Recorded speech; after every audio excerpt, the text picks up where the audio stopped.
مجھے یہ کیسے معلوم ہو کہ میری ذہنی صحت متاثر ہو گئی ہے یا متاثر ہو رہی ہے؟ جناب اس کے کرائٹیریا WHO نے دیے ہوئے ہیں اور وہ بڑا سمپل ہے کہ کیا مجھے اپنے تمام پوٹینشلز، کیا مجھے اپنے تمام اسکلز کا پتہ ہے، کیا میں اپنے تمام کا ادراک رکھتا ہوں کہ میرے اندر کتنے پوٹینشلز ہیں اور میرے اندر کتنی صلاحیتیں ہیں۔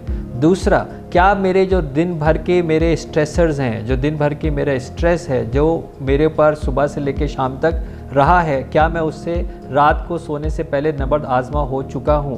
کیا میں آج کا کام آج نمٹا چکا ہوں؟ کیا میں آج لیٹ گو کر چکا ہوں؟ کہیں میں اس کو کیری اوور تو نہیں کر رہا ہوں؟ تیسرا، کیا میری صلاحیتیں کسی تخلیقی کام میں استعمال ہوتی ہیں؟ کیا میں پروگریسو کنسٹرکٹیو اپنے ان صلاحیتوں کو، ریسورسز کو استعمال کر رہا ہوں؟ اور چوتھا، کیا میری زندگی دوسروں کے لیے اہمیت رکھتی ہے؟ کیا میں دوسرے لوگوں کی ضرورت ہوں؟ اگر یہ چاروں کرائٹیریا آپ کے پورے ہیں تو آپ ذہنی طور پر صحت مند ہیں، اور ان میں سے کوئی بھی ایک کرائٹیریا آپ پورا نہیں کرتے تو آپ ذہنی طور پر صحت مند نہیں ہیں، اور جس کرائٹیریا آپ پورا نہیں کرتے آپ کو اس کی طرف توجہ دینی چاہیے۔